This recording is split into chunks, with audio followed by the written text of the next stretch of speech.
You know, so I usually do my homework. I'll find somebody who knows somebody or something. They could give me some information, like, who is it? Like, who is he? And, you know, Frenchie, they got me the tape. They got me the tape of his mother's house, where his mom's work at. You know what I'm saying? The other cribs, the studios, stuff like that. That's the Cali tape. Right. Okay. I had all of it. Of the ruler of Dubai. And apparently she used this controversial rule on social media. Child, leave it to 50 Cent to keep stomping on French Montana's name every chance he gets. That man always has a petty jab tucked away, ready to launch the second French pops up on the blogs. But this time, 50's trolling cracked open something way deeper than just their never-ending beef. People are saying French Montana isn't just dodging industry chaos. He might have thrown himself into something even scarier, the diamond-encrusted cage of Dubai royalty. On the surface, the headlines look like a major win. French Montana engaged to a Dubai princess worth $18 billion. To the casual fan, it screams glow up, from a Bronx hustler to international kingpin. But peel back the glitter, and suddenly the picture gets real messy. Word on the curb is French's so-called escape plan had way less to do with love and way more to do with survival. With Diddy drowning in federal investigations and whispers that the feds are still gathering evidence on anybody orbiting those wild bad boy parties, French allegedly needed a quick plan B, and Dubai looked like paradise. But let's be real, paradise got shadows too.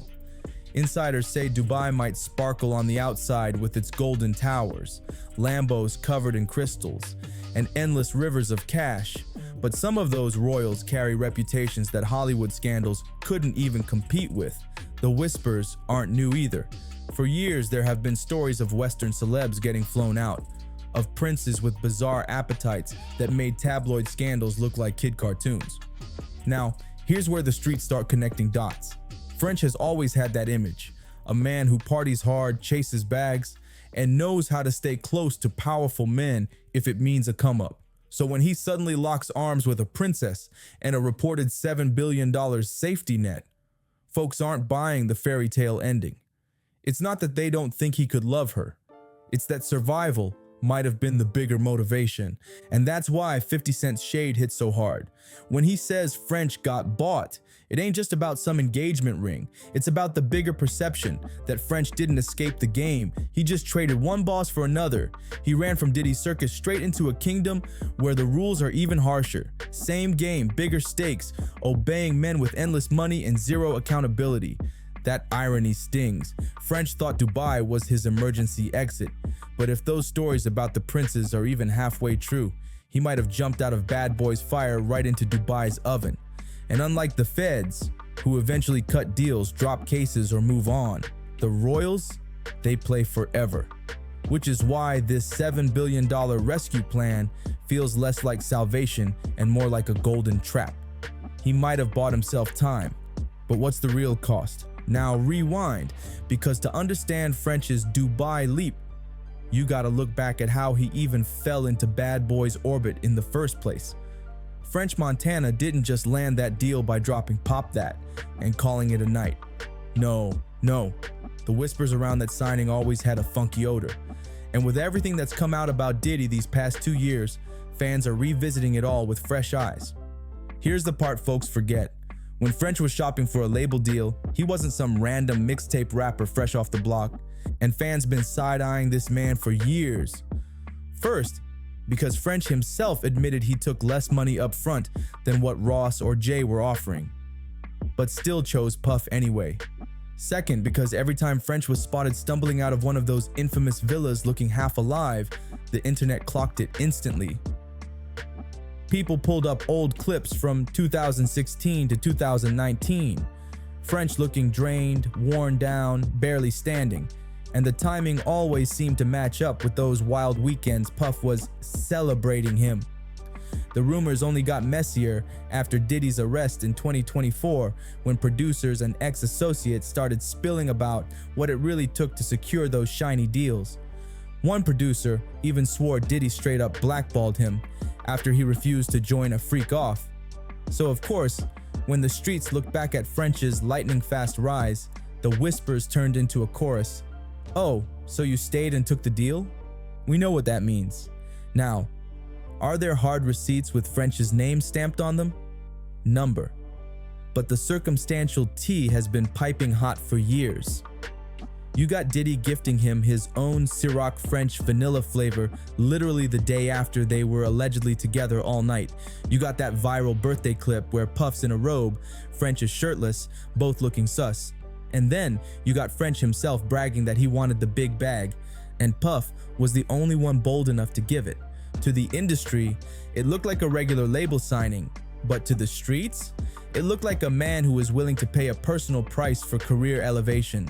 And that's exactly why people now think he's running the same play in Dubai. Once you've shown the world you'll trade dignity for opportunity, folks start assuming you'll do it again, just with a bigger bag and a different master. And here's where the rabbit hole gets deeper. Mid-2024, French Montana pops up at Paris Fashion Week, not just flexing a new outfit, but allegedly flashing a brand new fiancé. And not just any fiancé, but Chiara, a princess tied to one of Dubai's ruling families. Baby, that ain't no regular Bronx love story. That's a power chess move. See, right around that same time, the feds were building a mountain of evidence on Diddy.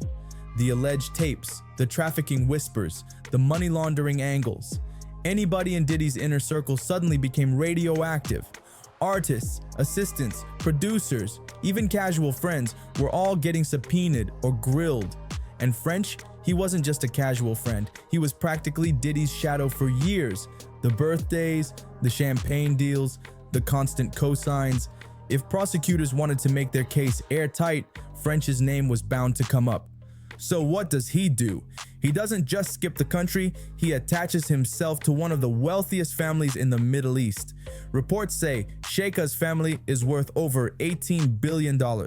That's oil money, bloodline money, the kind of money that doesn't flinch when you toss around $7 billion fortune. And marrying into that doesn't just bring cash, it brings protection, it brings immunity. It brings residency in a place that does not play about outsiders poking into their business. So the streets don't buy the love story. They say French isn't swooning, he's surviving. They point to how fast the engagement went down, how perfectly it lined up with the heat back in the States, and how French suddenly spends more time sipping tea in Dubai than hanging out in New York or LA. To the fans, it looks like a whirlwind romance. To the critics, it looks like an escape plan dressed in Cartier jewels and wedding vows. Here's the part French probably doesn't want to face. Running from Uncle Sam to the UAE doesn't automatically mean freedom. It might just mean he signed up for a brand new contract, one with even scarier fine print. Dubai shines on the surface, Lambos everywhere, skyscrapers glittering in the sky, pet tigers chilling on yachts. But behind the glossy Instagram feeds, the whispers have always been dark. Influencers flying wide-eyed, chasing that tax-free glam, only to sneak back home leaking horror stories about palace parties where outsiders were treated like props. Men and women alike, allegedly, reduced to playthings. And when you step into that world broke compared to their billions, you don't make the rules. They do. Now picture French Montana against Sheikha Mara's family's $18 billion empire. To them, he's not wealthy, he's ornamental. He doesn't hold political clout, he doesn't hold royal blood. He's just the famous foreign rapper meant to bring shine, not power. And if they ever decide he's no longer useful, he's got no leverage to push back. That's why folks online are already saying this doesn't look like escaping Diddy, it looks like upgrading to new handlers. Instead of Miami freak-offs in Puff's mansion, it's private villas in Dubai. Same game, bigger stage. And let's not forget, Mara's family isn't new to scandal. Remember Sheikha Mara's viral Insta divorce in 2024? She shocked the entire globe by dropping her husband with just 3 words: "I divorce you." That bold move was admirable, sure, but it also showed how messy royal life can get when the cameras aren't around. Add in her relatives, Princess Latifah's failed escape attempt, Princess Shamsa's alleged abduction, all tied back allegedly to their father, the absolute ruler of Dubai. Yeah, that just so happens to be French's brand new father-in-law. Suddenly that fairy tale sheen looks cracked and dangerous. When power that heavy moves against you, freedom isn't promised. which is why the internet clowning French's $7 billion escape plan makes sense. On paper, it's genius. Marry obscene wealth, secure residency, and hide under a royal shield if the feds come knocking. But socially, baby, it looks like deja vu. For years, people laughed at French for being Diddy's boy toy. The shirtless dinners, the birthday serenades, the Ciroc French vanilla flavor, like a reward for loyalty. Now the whispers say he just swapped one sugar daddy for an entire dynasty of potential sugar kings. The irony bites hard. Hip-hop once sold us French as the gritty underdog. Moroccan blood, Bronx hustle, Coke boys pride. But royalty in Dubai doesn't play like Bad Boy Records. You don't outshine them, you don't embarrass them, and you definitely don't outlive your usefulness. If even half the whispers hold truth, French didn't escape a velvet leash. He upgraded to a golden cage. So sure, he left boiling water in the States.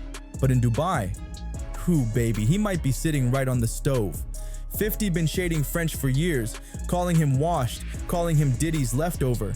But maybe, just maybe, he sees the danger French is stepping into. A trap that doesn't come with chains, but still smells like them. Those velvet cages people whisper about in Dubai. But here's the flip. What if this isn't a trap to French at all? We're looking at him like, damn bro, you sold your soul just for protection. But what if that's exactly what he wanted? Some folks chase freedom, others chase comfort. French might not see himself as a prisoner locked up in some palace. He might see himself as the chosen one, the Bronx kid who hustled mixtapes and somehow flipped it into gold-plated security.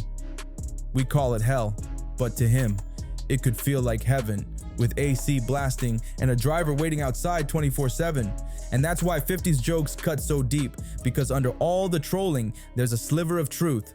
50 built his whole empire on independence, owning his name, flipping street credibility into boardroom dominance. French, meanwhile, might have flipped survival into servitude.